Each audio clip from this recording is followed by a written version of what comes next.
Boa noite, graça e paz, bom dia, boa tarde, né? Sei lá que horas que os irmãos vão estar assistindo e vendo, mas a graça e a paz, ela cabe em qualquer hora do dia, verdade. né? Graça Opa. e paz, sejam todos e todas bem-vindos e bem-vindas para nosso bate-papo bíblico comunitário. O Fernando tem chamado de podcast, né? Mas o Fernando hoje não tem moral, não tem participação. Ele nem tá aqui, então dominamos. Né? Dominamos.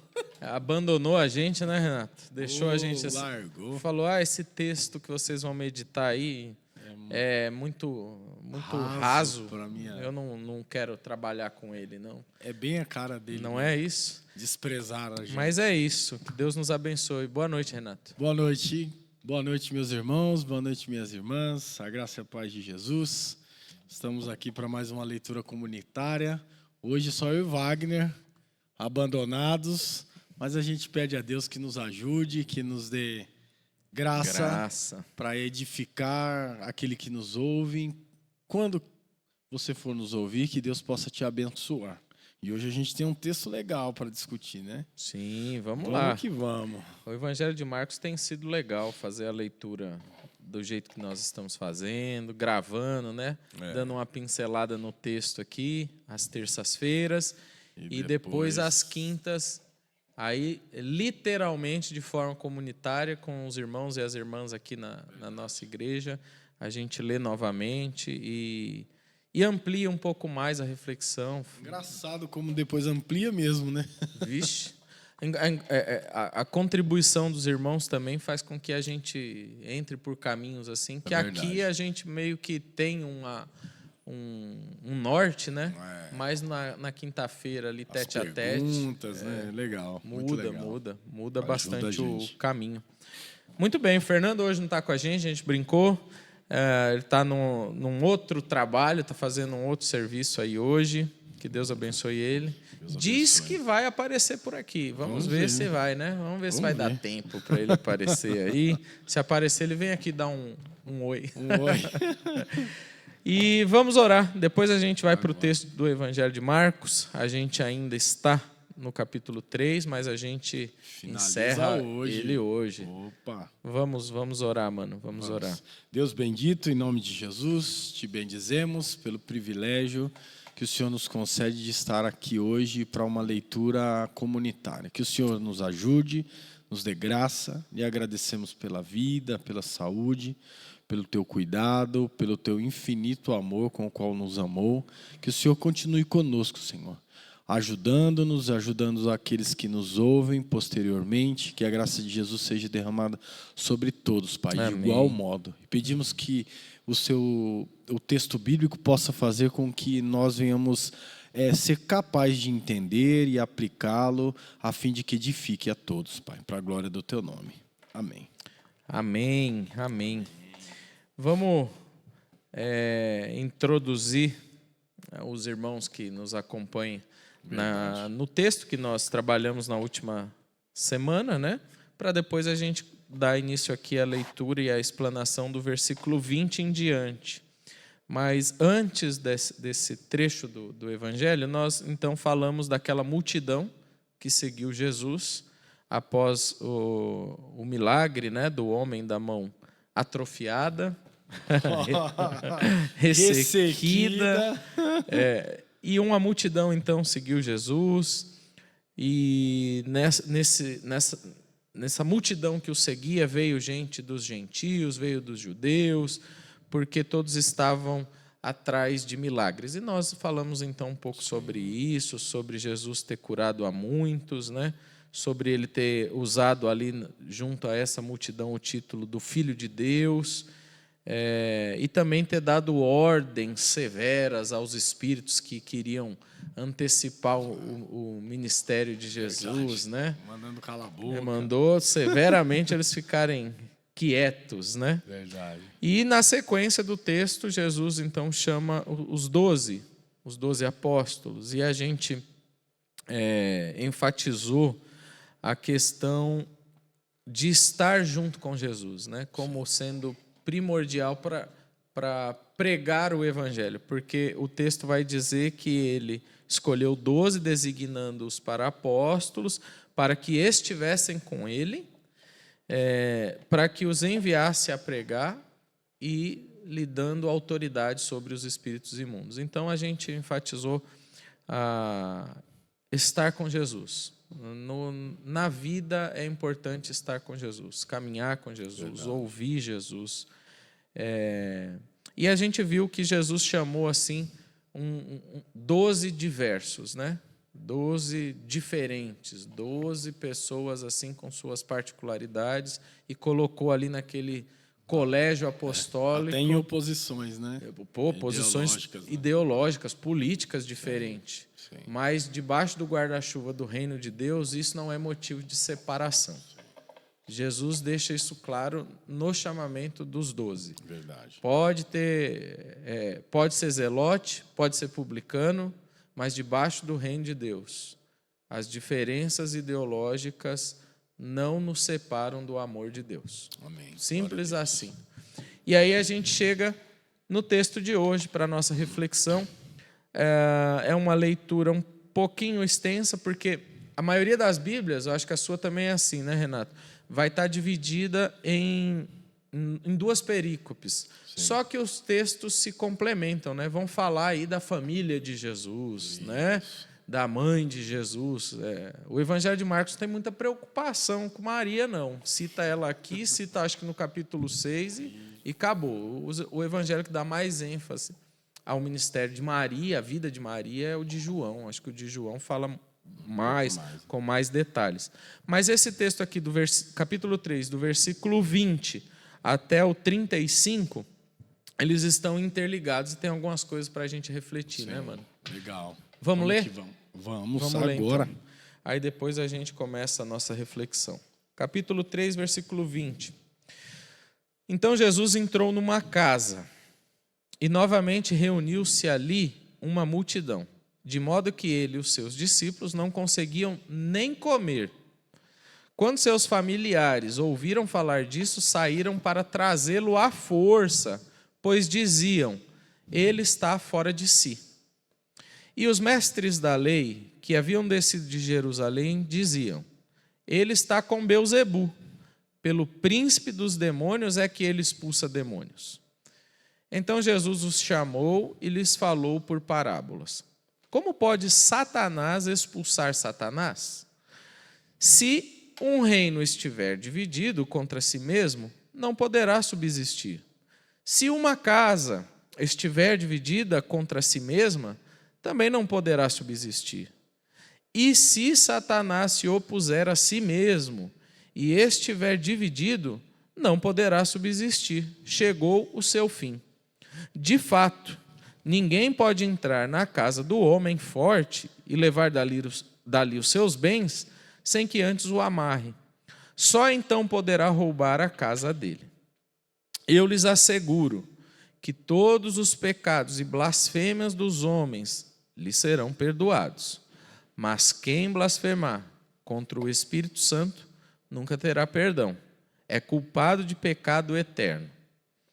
Jesus falou isso porque eles estavam dizendo: ele está com o espírito imundo.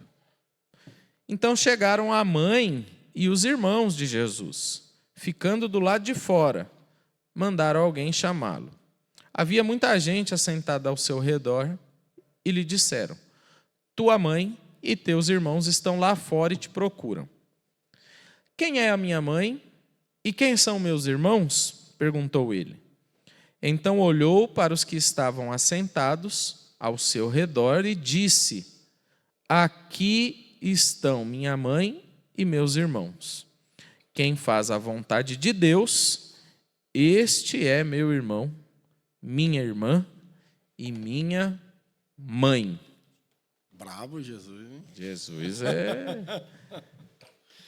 Bem legal esse E texto, aí, né? Renato, vamos embora lá. Boa pergunta agora, hein? Compartilhar a sapiência bíblica. Sapiência do texto.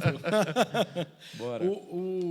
A parte legal do começo desse texto é que, mais uma vez, Jesus sofre uma consequência do que eles tinham feito, né? Porque Jesus estava expulsando demônio, curando e fazendo coisas extraordinárias, e as pessoas estavam indo atrás de Jesus. E aqui acontece a mesma coisa, porque parece que esse momento em que Jesus chama os 12, Jesus sai para um lugar deslocado da multidão. E o texto vai dizer que quando ele volta para o lugar onde ele estava hospedado, as pessoas vão descobrir que Jesus está lá, os 12 estão ali, e começa de novo o tumulto em volta de Jesus. Sim. E é legal porque esse tumulto acontece porque, mais uma vez, as pessoas querem cura, querem expulsão de demônios, querem, sei lá, tantas e tantas coisas. E, ao mesmo tempo, você vê esse envolvimento, o que até então não tinha aparecido, pelo menos na sequência do Evangelho, a família de Jesus chegando e já falando alguma coisa, porque dá-se a entender que eles não estavam lá onde Jesus estava fazendo milagre. Não. O que parece é que eles ouviram falar de Jesus, já na perspectiva de que ele estava fora de si, que é o que o texto diz. Sem comer, né? O texto fala que ele está sem comer. Não dava tempo nem de comer, de tanta gente que tinha, e, ao mesmo tempo, eles vêm tirar Jesus dali. Em algumas ocasiões, em algumas outras traduções, você vai ver eles dizendo que eles queriam levar Jesus preso, tomar a rédea da situação e dizer assim: Jesus, vamos acabar com esse tumulto que você está fazendo aí. Tá errado, não é isso que é para você fazer. Ou seja, não foi isso que a gente ensinou, né? É uma intervenção coercitiva, né? Exatamente. E da família, né? Da família. Chega e fala: vamos acabar com isso. Porque levar a força. o que é mais interessante é que aqui começa a entrar em questão se Jesus está fazendo alguma coisa racionalmente ou se ele está fazendo alguma coisa de forma irracional. Porque o texto que eu estou aqui está dizendo assim: ele está fora de si, diziam eles. Então, é alguém que está fazendo alguma coisa manipulado por outro que não seja ele mesmo. Então, a gente precisa tirar Jesus daqui e levar Jesus para um lugar onde ele recobre a sua razão e volte a ser um judeu comum como nós criamos eles. Sim. Vamos assim dizer. Legal. Eu acho que dentro disso tem duas preocupações da própria mãe, Maria. Primeiro, pai e mãe nenhum quer ver o filho não se alimentar bem. É verdade. Então ela tem uma a mãe principalmente. Esse menino tá fazendo tanta coisa, tem tanta gente seguindo ele, que ele nem comendo tá. E a outra, me parece que porque quem decreta isso, ele está fora de si, é a família, a mãe e os irmãos. Sim. Então, eles alegam isso meio que preocupados com o que poderia acontecer com Jesus, né? Porque na sequência do Evangelho eles já estão querendo matar Jesus, né? Porque já veio uma comitiva de Jerusalém. O texto fala... Essa galera que vai chegar, né? Isso aí, veio uma comitiva de Jerusalém. Talvez passaram na porta da casa de Maria. E ela falou: meu Deus, estou indo atrás do meu filho. Vamos lá. Como é que a gente tira ele desse lugar? Vamos alegar que ele está fora de si. Né? Então, bem contemporâneo. Bem contemporâneo, exatamente. Não, ele passa no psiquiatra, tomou bastante remédio, não vai fazer isso com o meu menino, não. É interessante você analisar toda essa questão, porque, mais uma vez, você vê aquele lance da preocupação judaica em descrever a ligação com a família, né? O judeu está sempre ligado com a sua genealogia, da onde veio. Só que, no contexto geral, até onde nós estamos aqui no capítulo 3, você vê que o evangelho, a partir de Jesus, ele já está rompendo essas amarras. Você acabou de lembrar o que a gente pregou, o que a gente ensinou nas outras semanas, que começou a vir gente de outros lugares. Então, o evangelho está expandindo. E o escritor parece já querer demonstrar aqui, dizendo assim: olha, não é bem isso que vocês estão entendendo. A gente não é vinculado a partir de uma genealogia, de um nascimento judeu, de algum tipo de sinal. O que a gente vai demonstrar é que a nossa família ela tem o seu lugar importante, mas ela não é quem determina o que a gente vai pregar ou não. Vamos fazer a vontade. Aí a gente já queima a largada do final do capítulo, né? Sim. De quem vamos agradar. Depois a gente pode retomar, né? Claro. Para fazer o fechamento. Sim. Até porque o texto tá estruturado desse jeito. A família aparece aqui, mas ela some. E depois depois ela volta no final do Sim, texto, né? sim. Então tá tranquilo, a gente Sim. vai voltar mesmo. E o que é legal é que parece que Marcos ensina algumas coisas na ideia dos sinóticos que complementam os outros, né? Porque em algumas outras passagens parece que Jesus está dentro da casa fazendo milagre, e o pai, a mãe, os irmãos chegam e eles estão lá fora. Não, mas a minha vontade é fazer a vontade do meu pai. E fica meio sem ligação, parece, né? Sim. Mas aqui não, aqui parece que tem uma narrativa mais completa em Marcos, né? Sim. Dessa ocasião. Ele faz uma narrativa bem interessante, porque ele vai dizer, olha, ele está fora de si. Por que ele está fora de si? Aí os camaradas vão dizer, olha, os mestres da lei haviam chegado de Jerusalém e diziam, o problema dele é que ele está dominado por Beelzebul. Então, é exatamente o que é o complemento. Por que ele está fora de si? Porque ele tem um espírito que está dominando ele, né?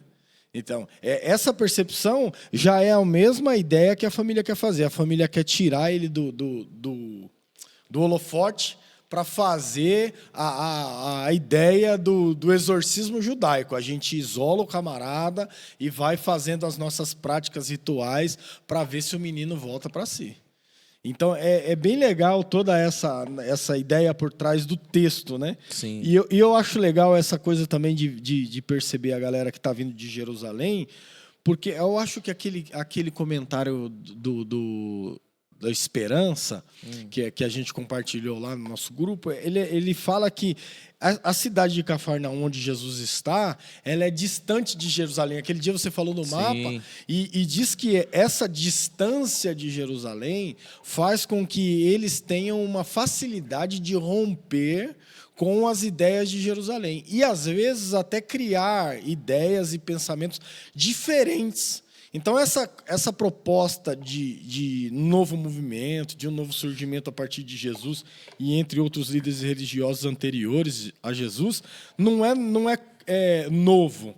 É algo que já vem acontecendo. E aqui é interessante por quê? Porque você percebe que eles já têm esse hábito de mandar a galera ir lá resolver um problema religioso. Quem é que está causando problema? Então, a gente já viu isso, né? Não é hoje, não é de hoje. A comitiva chegando na igreja e causando um terror.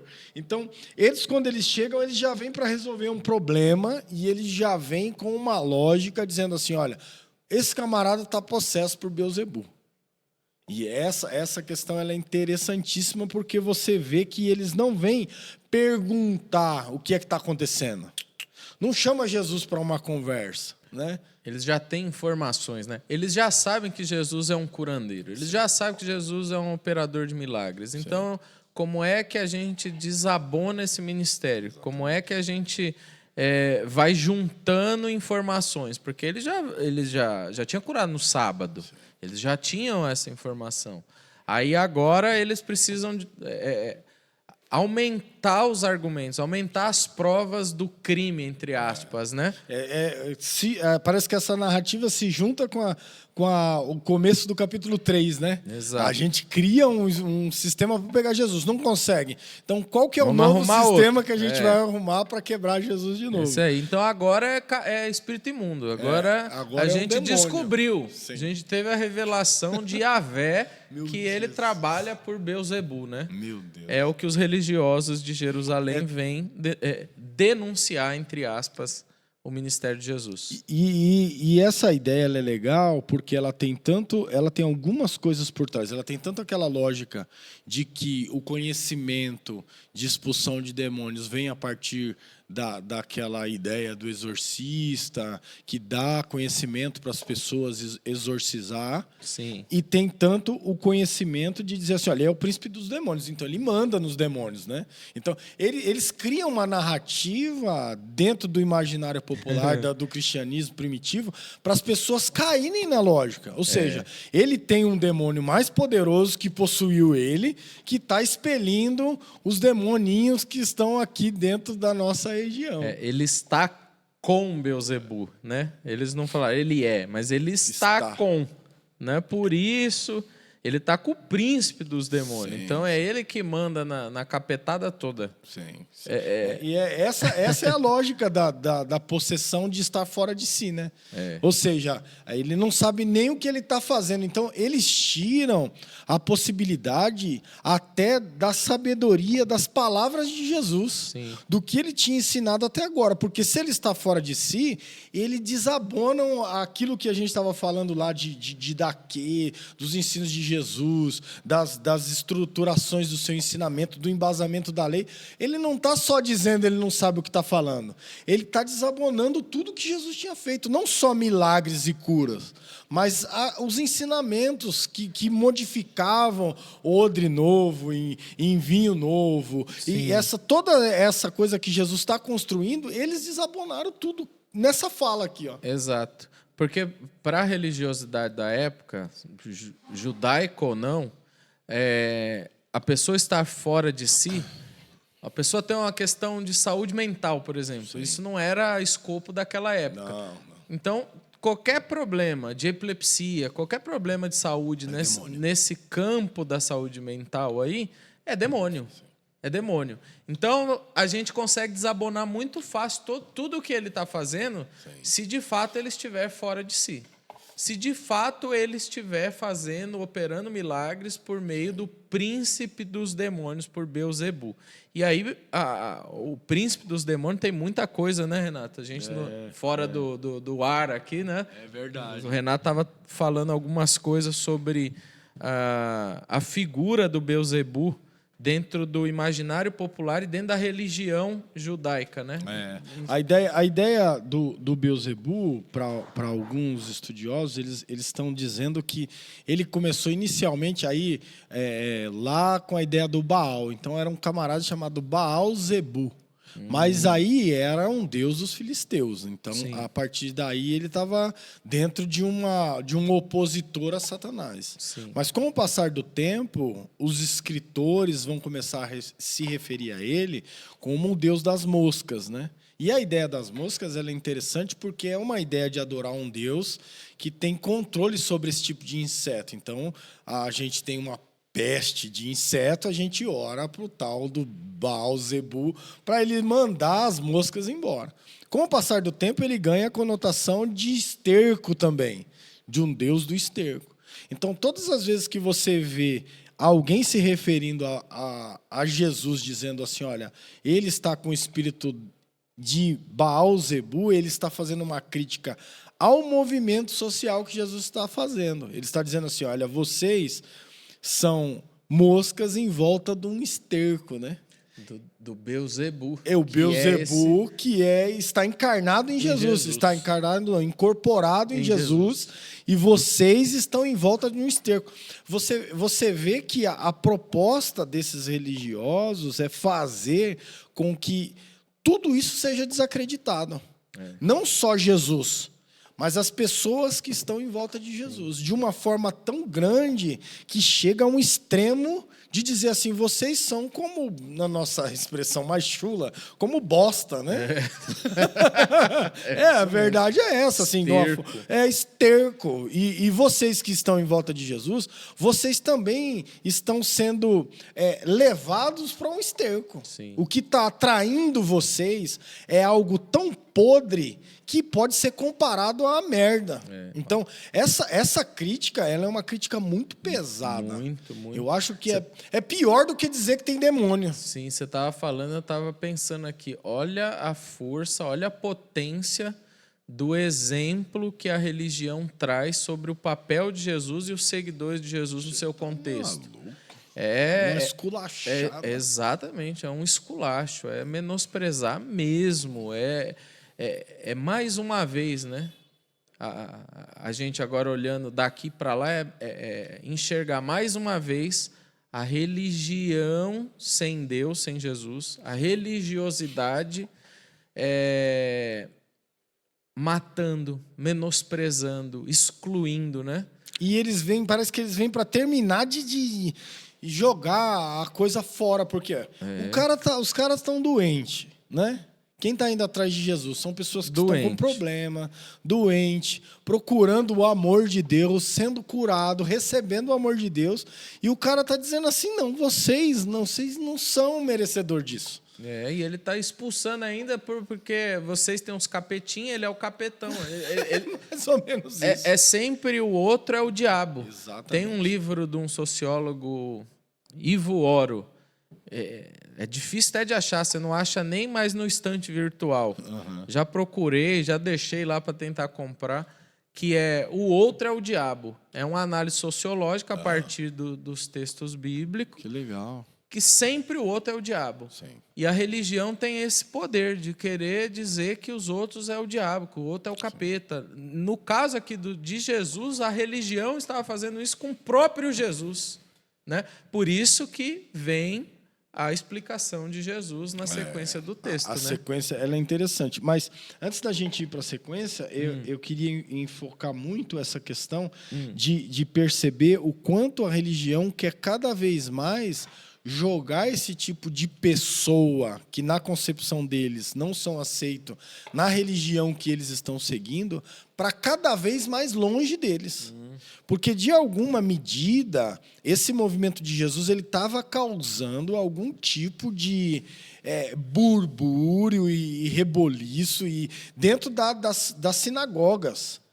Ele não estava só mexendo com pessoas que estão sendo desprezadas. Porque se fosse assim, aí vai dizer assim, esse monte de gente aí, larga aí. Ele está deslocando as pessoas de um pensamento religioso para um pensamento a partir do Evangelho de Jesus. Sim. Então, quando as pessoas... Peraí, mas será que ele não tem razão? Poxa, mas será que a gente não pode fazer o bem no sábado?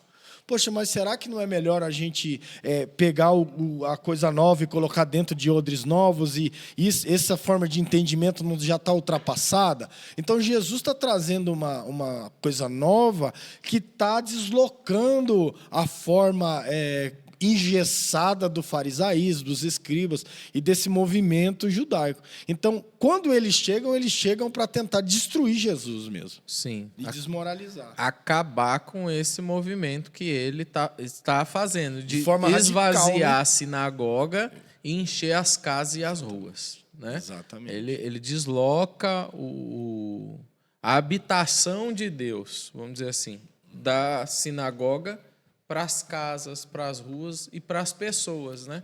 E isso é uma revelação progressiva do Evangelho. Vai chegar uma hora que ele vai falar mesmo, vocês são templo do Espírito Santo. Deus habita em vós, né? Então, a tentativa da religião, mesmo que ela não saiba ainda disso, é impedir, né? A religiosidade desses líderes é impedir com que Jesus avance em seu ministério, né? Porque eles querem continuar controlando, né? Com o status quo. É verdade. Eu preciso manter o meu papel na sociedade aqui. Eu preciso manter a minha oração em relação ao publicano na sinagoga. Senhor, obrigado que eu sou esse cara bom. Eu sou bom. Olha, parabéns que você tem um filho igual a mim, né? O religioso parabenizando Jesus. Deus, parabéns, porque eu sou bom. Ruim é o publicano, né? Então eles precisam manter isso. E isso se retroalimenta porque o judaísmo no período de Jesus se tornou uma casta das pessoas melhores, as pessoas especiais de Deus, e todo o resto não era. Não. No entanto, o gentil, qualquer gentil, era ímpio, era pagão, né? E aí isso fala muito para nós também nos nossos dias. O cuidado que nós, como pessoas religiosas, temos que ter no trato daqueles que não caminham com a gente na nossa comunidade. E o que parece é que, com o passar do tempo, a igreja também vai construindo essa mesma visão sobre nós e o mundo, né? Sim. Mas ele é mundano, né? Não, mas ele é... Então, sempre demonizando as atitudes, a música, o comportamento, a arte do outro, o que quer que seja. Até o profissionalismo do outro, porque não é cristão, é demonizado. Então, eu acho que a gente precisa rever mesmo. Sem dúvida. Esse detalhe. E não é santificar tudo. E também não é demonizar tudo. É saber, perceber o que é que pode deslocar a gente. Porque aquilo que desloca a gente da vontade de Deus, não necessariamente precisa ser demonizado.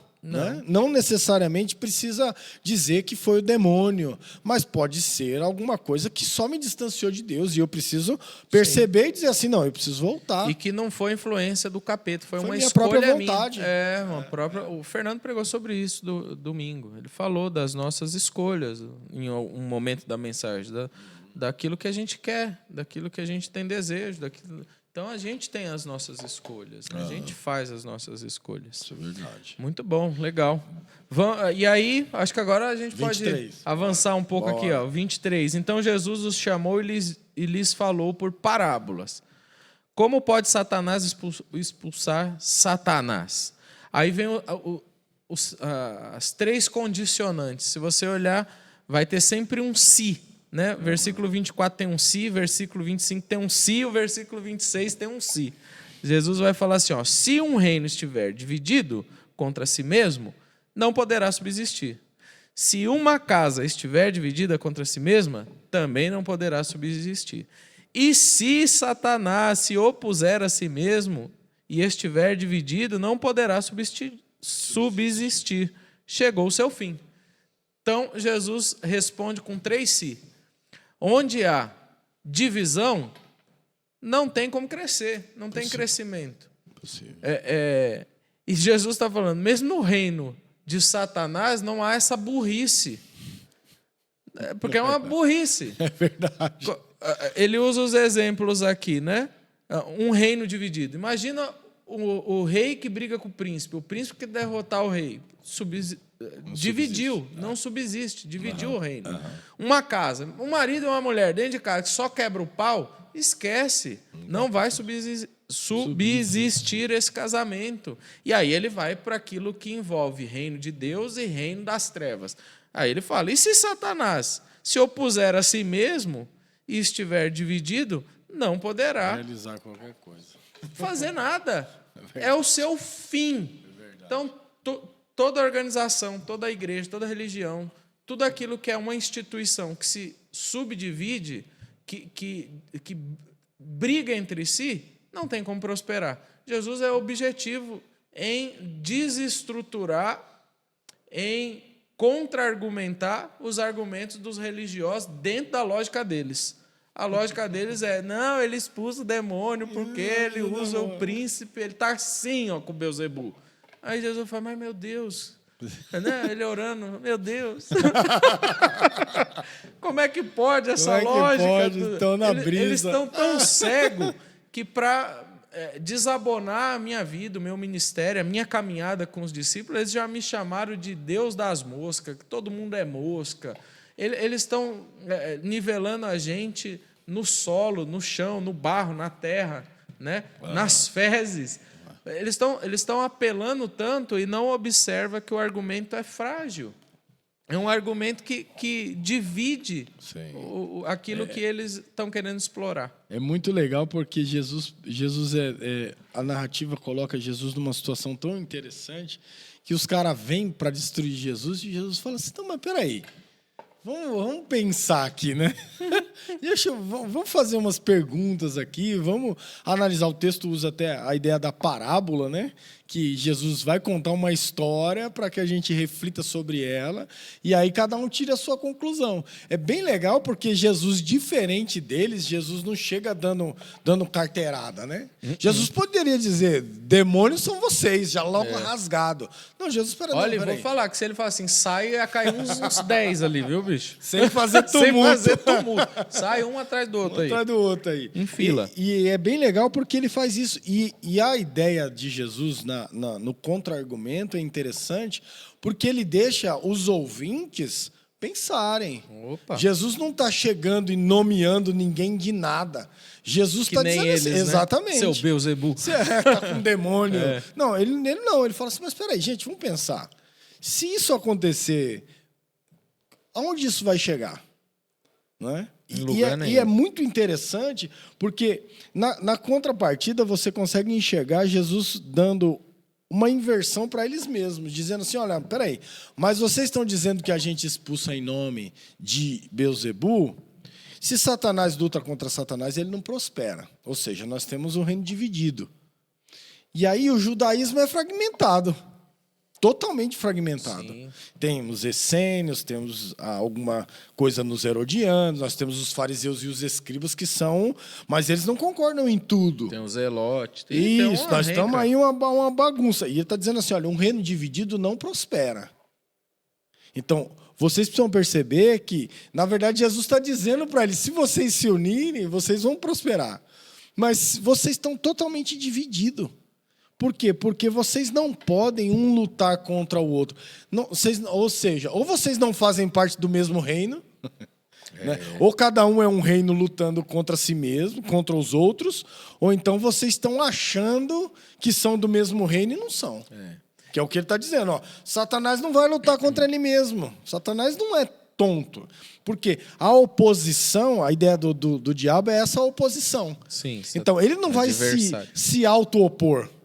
Ninguém se opõe a si mesmo. Você vai se opor a um inimigo, a outra pessoa. Então, vocês não estão com um bom argumento ainda, né? Precisa dar uma refinada nesse argumento de vocês. Só se tiver um transtorno dissociativo. Aí tá fora de si mesmo. Aí precisa de remédio. Saiu da caixinha, igual você fala, né? Então, a lógica ela é bem interessante porque você começa a ver Jesus construindo uma coisa bem legal e aí ele traz até para dentro da casa, né? Que ele diz, olha, uma casa dividida contra si mesmo será destruída. Aí aqui ele também joga no colo da família, né? Porque a gente está falando de casa. Sim. Então, minha mãe está vindo aí falar que eu estou fora de si. Se eu estou fora de si e a minha mãe tem razão, nossa casa está dividida. Se ela tem razão, beleza. Se ela não tem razão, nossa casa está dividida. Se a casa está dividida, se você colocar a base da genealogia dentro da lógica, se a casa está dividida, quem é a casa de Deus e quem é a casa do demônio? Jesus desloca, vira coisa de ponta cabeça. Sim. Se você tem o judaísmo que está se lutando entre si, quem é o judaísmo de Israel, do Israel de Deus, do Javé? E quem é o Israel do Beelzebu? Estamos fora da lógica. Tem coisa aí que está totalmente fora dessa visão. E aí ele diz, e se Satanás está lutando contra si mesmo, como poderá realizar qualquer coisa? Ou seja, vocês não vão chegar a lugar nenhum desse jeito. Muito menos acabar com o que eu estou fazendo. É legal que na sequência do texto, você falando aí, ele vai ampliar a questão do reino de Deus e dentro desse assunto casa e família, né? Porque lá no final nós vamos acabar voltando. Nós vamos chegar lá, na verdade. Ele vai voltar e falar quem são a sua família de verdade. Quem é sua mãe e seus irmãos, né? É legal. O texto vai é costuradinho, né? Bem bonito, né? Vai amarrando. Então, essas ideias são interessantes porque você consegue perceber como é que ele vai fazendo essa lógica. Então, a gente pode ter até uma crítica social aqui, quando ele diz assim, ninguém pode entrar na casa de um homem forte, e levar os seus bens sem antes amarrá-lo. E aí, a mesma questão, ela se dá em uma lógica em que, se você tem um poder que governa os judeus, que seja Roma, que seja, sei lá, uma ideia demoníaca, você precisa fazer com que ele pare de atuar para que você consiga salvar pessoas. Sim. Mas, pela lógica do judaísmo, esse governo, esse poder, se você olhar só para os judeus, ele já perdeu força. Porque ele não está conseguindo atingir essas pessoas que estão procurando a graça de Jesus. Se você olhar por Roma, Roma tem poder ainda, mas é o poder da força, poder político, né? Do Estado, de mandar matar, prender e governar. Então, de alguma forma, Jesus precisa entrar de uma forma sutil para poder trabalhar dentro desse reino. Então, ele está dizendo assim, olha, de alguma forma, para se trabalhar aqui, a gente precisa agir de forma sutil. Então, que não seja amarrar literalmente, mas que seja desorientar o seu argumento teológico, filosófico, o que quer que seja, é o que eles estão fazendo. Se vocês estão controlando esse povo, o argumento e o contra-argumento de Jesus faz com que as ideias deles sejam rompidas, né? Ele amarra aqueles que governam, que controlam o povo. Quem está controlando o povo? Poxa, os caras vieram de Jerusalém, meu. Veio galera do Sinédrio, da carteirada. Nós vamos aqui comandar. Então, o que ele está dizendo assim, vocês, com o argumento de vocês não vão conseguir prender ninguém. Não vão conseguir parar nada. Na verdade, o sistema de vocês já está falido. Sim. Não tem forte nenhum. O forte está dentro da ideia de vocês que acham que comandam alguma coisa. Né? Inclusive, Jesus usa as imagens que são conhecidas de seu tempo. Sim. Você trouxe para nós já o significado de Beelzebu e a evolução dos significados. Né? Era Baal, Zebu, passou a Beelzebu, que é esse deus das moscas, o deus das fezes. Há uma interpretação também que o Beelzebu se torna o senhor da casa. Proprietário, né? O proprietário da casa, o dono da casa, Sim. né? E aí Jesus vem e usa essa imagem também, né? De fato, ninguém pode entrar na casa do homem forte, do senhor da casa, sem antes... e levar, né, os seus bens sem antes o amarrar. Só então poderá. Então, saquear e roubar, fazer. Então, Jesus está falando, eu estou destruindo o homem forte. Eu estou em oposição a Beelzebu. Então, as imagens que Jesus usa são conhecidas do seu tempo, dos seus ouvintes, principalmente desses seus opositores, né? Dos religiosos. Então, Jesus vem e ainda acrescenta mais imagem, mais significado a esse momento, a esse embate com os religiosos. E aí o texto vai ficando mais apertado, porque aí no 28 ele fala assim, eu lhes asseguro que todos os pecados e blasfêmias dos homens lhes serão perdoados. Ok, maravilha. Mas quem blasfemar contra o Espírito Santo nunca terá perdão. É culpado de pecado eterno. Isso é um auê para muita gente, né? Tem gente que fica preocupado, rapaz, se está pecando contra o Espírito Santo, se não está, porque esse eu não vou ser perdoado jamais. E os caras falam assim, mas e aquele irmão que falou tal coisa? Ele blasfemou? Eu já ouvi essa pergunta algumas vezes. Sim. Mas se ele blasfemou, não tem mais como ele se arrepender, né? Porque o Espírito Santo, né? A ideia é bem interessante. E o grande problema é a nossa preocupação em querer descobrir quem blasfema e quem blasfema. Não é o que o texto está dizendo. Não. Né? O texto está dizendo que esses camaradas que já estão agindo de forma deliberada estão atribuindo a Jesus a influência não do Espírito Santo, o poder não do Espírito Santo. Estão dizendo não é o Espírito Santo, é um demônio, é o Beelzebu. E aí é o demônio mais desprezível. Exato. Não é a ideia do demônio mais alto, é o mais desprezível. Então, a lógica é perceber que você não faz isso, para quem tem dúvida sobre a blasfêmia do Espírito Santo, você não faz isso falando alguma coisa sobre Deus, você faz isso de forma deliberada. Sim. E aqui a questão dos religiosos, do contexto imediato aqui, a ideia de desmoralizar Jesus e o Espírito Santo. Exato. Então, é o combo do pecado, né? De dizer assim, não, ele está fora de si, ele está possuído, não é Deus, não é o Filho de Deus, não é o Espírito Santo, ele é alguém possuído por demônio. Então, é outra coisa. Inclusive, em determinado momento da fé de alguns, né? Rola essas crises de, meu Deus, será que eu não... estudando a Trindade, né? A Trindade é um tema da teologia, né? Pai, Filho e Espírito Santo. Então tem gente que acha mais simples entender as duas pessoas da Trindade, Deus Pai e Jesus. E o Espírito Santo? O que é o Espírito Santo? É um fantasma? O que é? É um vento? É a água? O que é? Porque a Bíblia usa várias figuras para o Espírito Santo. Símbolos, né? E nessa pureza de fé e questionamento, muita gente já se deparou com esse questionamento simples de: será que eu estou pecando contra o Espírito Santo e não acreditar na terceira pessoa? Porque nós somos trinitarianos, mas tem gente que não acredita na Trindade e faz parte do guarda-chuva da cristandade, né? Sim. E aí muita gente já pensou: pô, será que isso é um pecado contra o Espírito Santo? Só o fato de você temer, você já tem a resposta de que não é, né?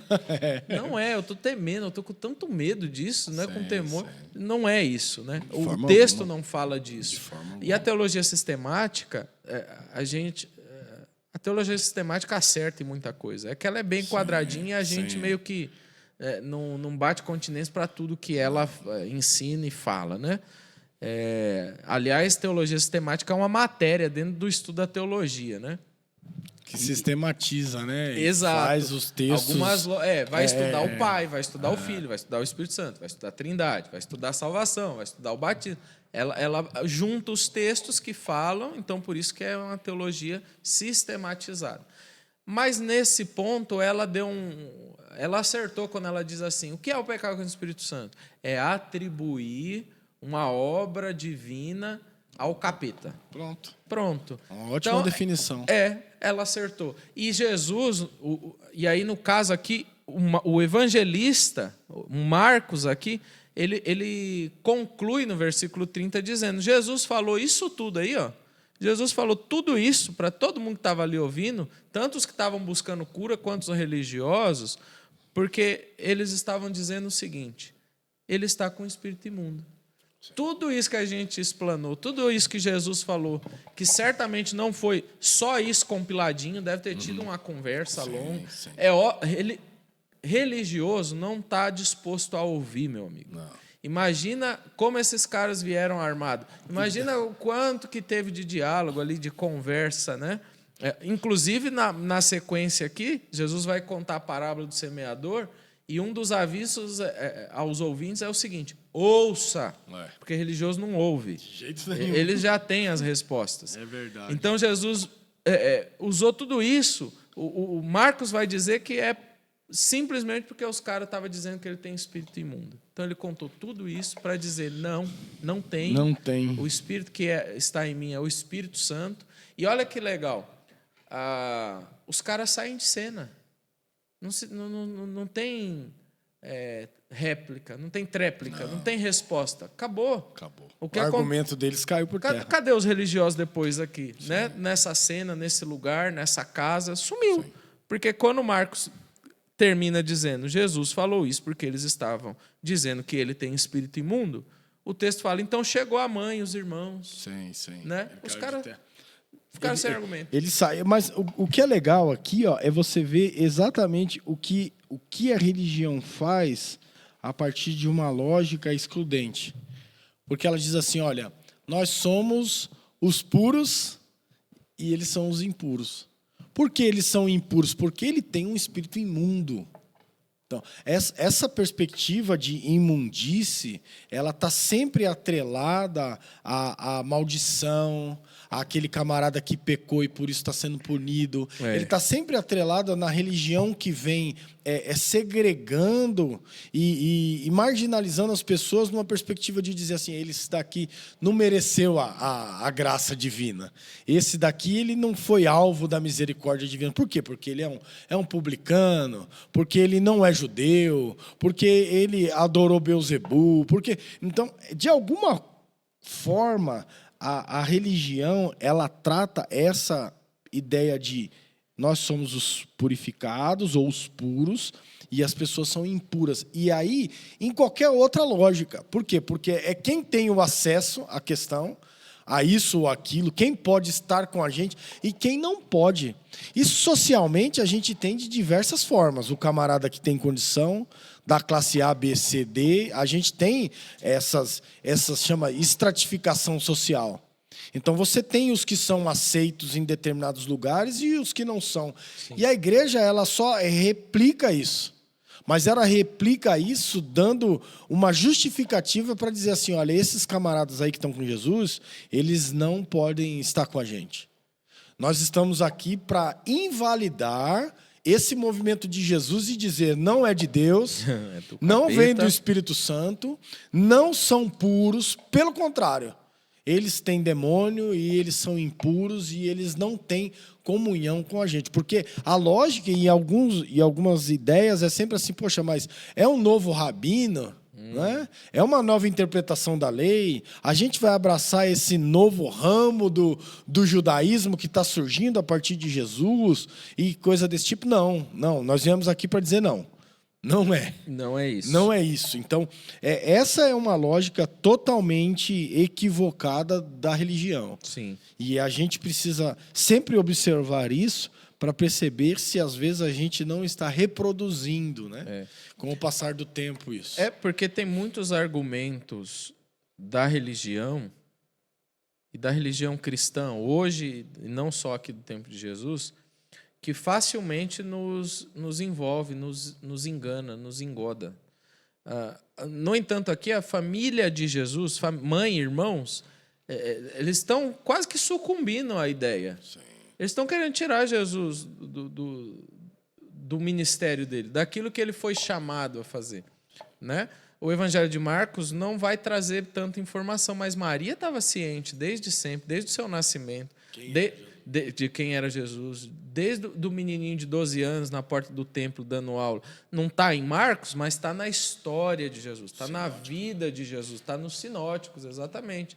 Então, o argumento da religião é tão forte que leva até a própria mãe a pôr em xeque se é isso mesmo, porque o texto é todo costuradinho, como a gente já disse. Aí, depois disso tudo, vai chegar a mãe e os irmãos, fica do lado de fora, manda chamar Jesus. Havia muita gente, alguém vai e fala para Jesus, né? Versículo 32 já. Tua mãe e teus irmãos estão aí fora e te procuram. E aí Jesus responde, mas quem é minha mãe? E quem são meus irmãos? Porque ele sabia do contexto, do que estava acontecendo. Sim. Ele não renegou a maternidade de Maria, a irmandade de Tiago e dos demais. Não foi renegar isso. Ele se utilizou do momento para fazer um questionamento. Quem é minha mãe e meus irmãos? Aí ele olha para quem estava ali ao seu redor, casa cheia, e ele vai falar, então, o seguinte, aqui estão minha mãe e os meus irmãos. Quem faz a vontade de Deus, este é meu irmão, minha irmã e minha mãe. Ele amplia a ideia da família divina. Sim. Ele amplia a ideia do que é família no reino de Deus. São todos aqueles e aquelas que fazem a vontade de Deus. Ponto.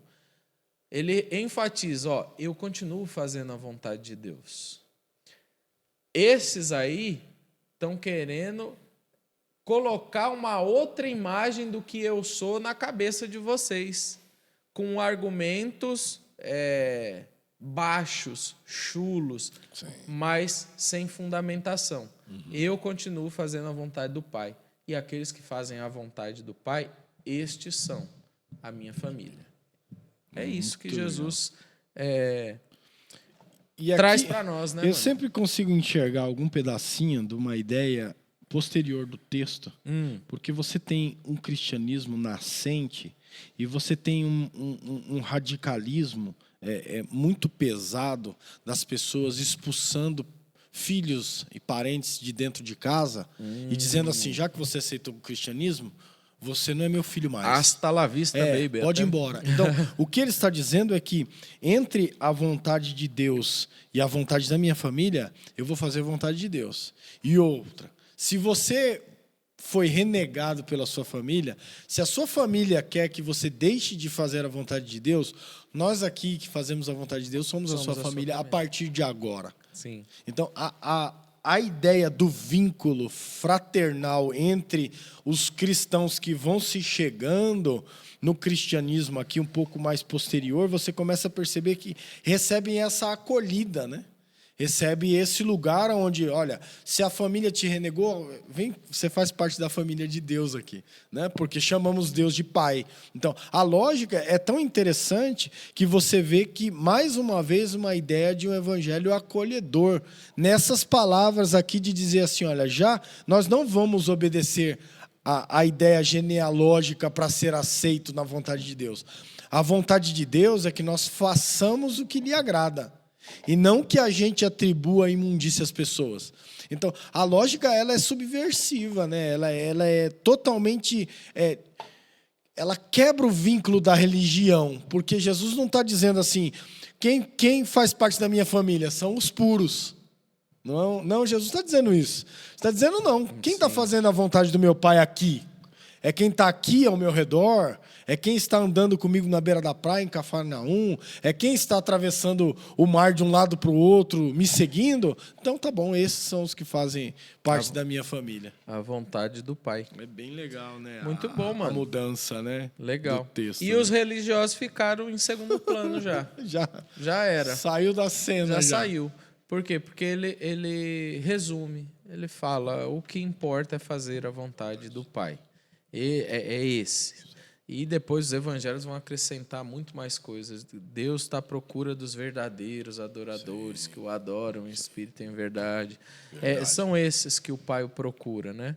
Os que fazem a sua vontade. Muito bem, mano. Terminamos capítulo 3, hein? Isso é quase que um milagre, hein? Quase soando o gongo lá, o tempo rodando. Quase o azulejo tá desligando o microfone ali da gente. Azulejo do céu. Um homem assim com Deus, né? Próximo de Deus, aí, tá vendo? Da família de Deus. Faz a vontade de Deus. Muito bem, muito bem. Encerramos o capítulo 3. Espero que Deus tenha comunicado algo ao coração dos irmãos e das irmãs, por meio desse texto, por meio da reflexão, por meio da leitura, né? Que o Espírito Santo edifique mais e melhor ao seu coração. Sim. Certo? Ore por nós, ore pela nossa igreja. Contribua na nossa igreja. Tem aí sempre os dados à sua disposição, tem o QR Code, tem os dados bancários. Faça isso. A igreja vive de contribuição. Não existe outra forma, né, de entrar dinheiro na igreja. É por meio das contribuições. E a gente necessita, para a gente continuar compartilhando graça, conhecimento, amor, bondade, misericórdia, mantimento, alimentação, é por meio das contribuições. Se você ainda não nos conhece pessoalmente, é nosso convidado. Às quintas estamos aqui, né? Às 7:45. Aos domingos nós estamos às 9:30 da manhã. Cada segundo domingo de cada mês nós estamos de manhã e à noite, né? Às 18:30. E é assim que caminha a humanidade. A nossa Já comunidade. Diz o poeta, a nossa comunidade. Deus abençoe. Deus abençoe. Vamos orar para encerrar esse momento. Vamos.